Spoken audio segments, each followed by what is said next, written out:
சோழன் ஏற்கனவே ராகவ் மேலே கோவத்தில் தான் இருந்தார்.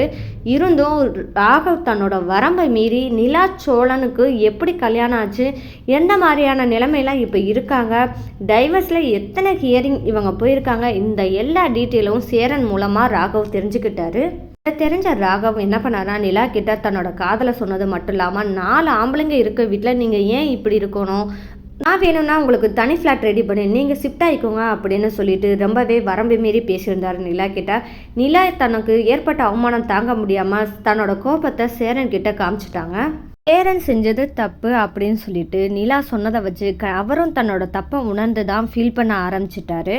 நிலா அங்கே வந்து சேரன்கிட்ட இவ்வளவும் பேசினதை கேட்டதுமே சோழனுக்கு கோபம் வந்துருச்சுன்னே சொல்லலாம். கோபம் வந்ததுமே சோழன் சேரனை அடிக்க கை ஓங்கிட்டாரு. இந்த மாதிரி பிரச்சனை நடந்துட்டு இருக்க சமயத்தில் தான் சேரன், நான் பண்ணது தப்பு தான், தெரியாமல் பண்ணிட்டேன், இப்படி நடக்கும்னு எனக்கு தெரியவே தெரியாது அப்படின்னு சொல்லிட்டு தன்னோட தம்பிக்கிட்டையும் அது மட்டும் இல்லாமல் நிலா கிட்டையும் மன்னிப்பும் கேட்டுறாரு. நிலா வருத்தத்தில் இருக்கிறத தெரிஞ்சுக்கிட்ட சோழன் என்ன பண்ணுறது, இவ்வளோ தூரம் அமைதியாகவே ரூம்குள்ளே இருக்காங்க அப்படின்னு சொல்லிட்டு சோழனும் இருக்காங்க. பல்லவனும் கதவை தட்டி அண்ணி எனக்காக வெளியே வாங்க அப்படின்னு சொல்கிறாங்க. பட் இருந்தாலுமே பல்லவனையும் எதிர்த்து பேசுகிறாங்க நிலா. சேரன் தான் பண்ணது தப்புன்னு தெரிஞ்சு வருத்தம் அடைஞ்சு எங்கே போயிட்டானா தன்னோட காதலி வீட்டுக்கு போயிட்டாரு. அந்த இடத்துல தன்னோட காதலி கிட்ட எல்லாத்தையும் மனசு திறந்து தன்னோட வருத்தத்தை ஷேர் பண்ணிக்கிறாரு. ஒரு பக்கம் நடந்துட்டு இருக்கும்போது சோழன் ராகவை சும்மா விடக்கூடாது அப்படின்னு நினச்சிக்கிட்டு ராகவ் வீடை தேடி போகிறாரு. அங்கே ராகவ் வீட்டை கரெக்டாக கண்டுபிடிச்சு அவங்க வீட்டு முன்னாடி நின்று ராகவை வீட்டுக்கு வெளியே வர சொல்லி பேசுகிறாரு. ராகவும் நிலா ஏதோ சொல்லியிருக்கா போல, அதான் தன்னோட கூப்பிட்றாரு சோழன் அப்படின்னு சொல்லிட்டு நம்பி வெளியே வராரு. வெளியே வந்த சூழ்நிலையில் சோழன் என்ன சொல்லிட்டாருன்னா, ஏண்டா வேலைக்குன்னு வந்த பொண்ணுங்களெல்லாம் லவ் டார்ச்சர் கொடுத்து தான் இவ்வளோ டார்ச்சர் பண்ணுவீங்களா அப்படின்னு சொல்லி கேட்குறாரு. அப்போ தான் ராகவ், அப்படிலாம் நான் எதுவும் பண்ணலையே, நான் பேச தானே செஞ்சேன் அப்படின்னு ராகவ் சொல்கிறாரு.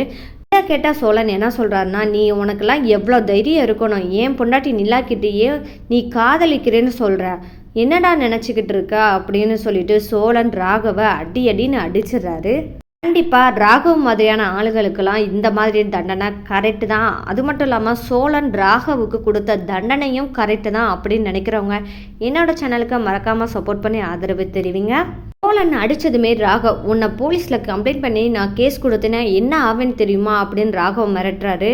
என்னடா ஆவேன் அப்படின்னு சொல்லிட்டு சோழன் சொல்கிறாரு, நீ வேணா கம்ப்ளைண்ட் கொடு, என் பொண்டாட்டி நிலாவை கூப்பிட்டு வந்துட்டு நீ என் பொண்டாட்டிக்கு என்னென்ன மெசேஜ் பண்ணியிருக்க, என்னென்ன செஞ்சுருக்க, என்னென்ன டார்ச்சர் பண்ணியிருக்க, எப்படிலாம் ஸ்டேட்டஸ் வச்சுருக்க அப்படின்ற எவிடன்ஸ்லாம் என்கிட்ட இருக்குது, நீ போய் போலீஸ்கிட்ட போனால் நானும் அதே போலீஸ்கிட்ட என்னோட விளக்கத்தையும் நான் கொடுத்துருவேன், என்ன ரெடியா அப்படின்னு சொல்லி கேட்பாரு.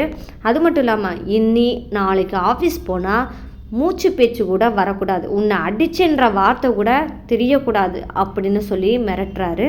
இதெல்லாம் நடந்து முடிஞ்ச பிறகு சோழன் வீட்டுக்கு வராரு.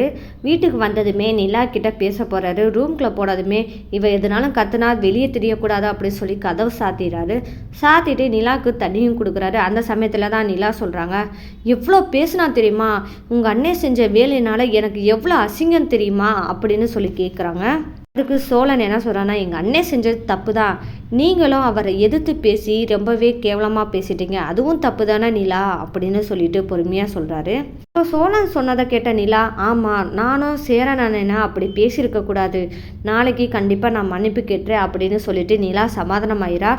அந்த சமயத்தில் தான் நிலா சொல்கிறாங்க, எனக்கு வந்த கோவத்துக்கு அவனை எதுவுமே பண்ண முடியலையே அப்படின்னு தான் தோணுச்சு அப்படின்னு சொல்லி நிலா ஃபீல் பண்ணும்போது தான் சோழன் சொல்கிறாரு, என்ன எதிர்பார்த்தீங்களோ அதை நான் செஞ்சுட்டு வந்துட்டேன் அப்படின்னு சொல்லி சோழன் சொல்கிறாரு. என்ன சொல்கிறீங்க சோழன் அப்படின்னு சொல்லிட்டு நிலா கேட்குறாங்க. ஆமாங்க, ராகவை அடிச்சுட்டு வந்துட்டேன் அப்படின்னு சொல்கிறாரு. அதனால் போலீஸ் கேஸ் வந்துட்டா என்ன பண்ணுறது அப்படின்னு யோசிக்கிறாங்க நிலா. அப்படியெல்லாம் வராதுங்க, அதுக்கு என்ன பதில் கொடுக்கணுமோ நான் அவனுக்கு கொடுத்துட்டு தான் வந்திருக்கேன், நாளைக்கு நீங்கள் ஆஃபீஸ் போனால் அவன் மூச்சு பேச்சு கூட விட மாட்டான் அப்படின்னு சோழன் சொல்கிறாரு. இந்த மாதிரி தாங்க இன்றைக்கான எபிசோட் போச்சு. இனி வர எபிசோடில் எந்த மாதிரி இருக்கும் அப்படின்னு சொல்லி ப்ரெடிக்ஷனாக பார்த்தலாம். நாளைக்கு நிலா ஆஃபீஸ்க்கு போகிறாங்க. போனால் அங்கே ராகவ் என்ன செய்ய போகிறாருன்னா, நீயும் சோழனும் எப்படி சேர்ந்து வாழ்கிறீங்கன்னு பார்ப்போம் அப்படின்னு சொல்லிட்டு சவால் விட போகிறாங்க. இதை கேட்ட நிலா என்ன பதில் சொல்லுவாங்கன்னா, அப்படியா பார்த்துருவோமா, ஏன்னா சோழன் என் கூட இருக்கிற வரைக்கும் உன்னால் எதுவும் பண்ண முடியாது, நான் எப்போவுமே சோழனுக்கு ஒய்ஃப் தான், எனக்கு ஹஸ்பண்ட்னா அது சோழன் மட்டும்தான், என்னையும் சோழனையும் உன்னால் எதுவும் செய்ய முடியாதுன்னு சொல்லிட்டு சேலஞ்ச் பண்ண போகிறாங்க. இனி வர எபிசோடில் இந்த மாதிரி தாங்க இருக்க போது. ராகவ் செய்ய போகிற வில்லத்தனத்தில் தான் சோழன் கிட்ட தன்னோட காதலை சொல்ல போகிறாங்க நிலா. இனி என்ன நடக்க போகுது, இவங்க 2 பேருக்கு இடையில என்னென்ன வேலைகள்லாம் ராகவ் செய்ய போகிறாங்க அப்படின்றதா இனி வர எபிசோடில் ட்விஸ்ட்டாக இருக்க போது. இந்த மாதிரியான சுவாரஸ்யமான நிகழ்வுகள்லாம் தெரிஞ்சுக்கணும் என்னோட சேனலை மறக்காமல் சப்போர்ட் பண்ணி ஆதரவு தெரிவிங்க. மீண்டும் சந்திப்போம்.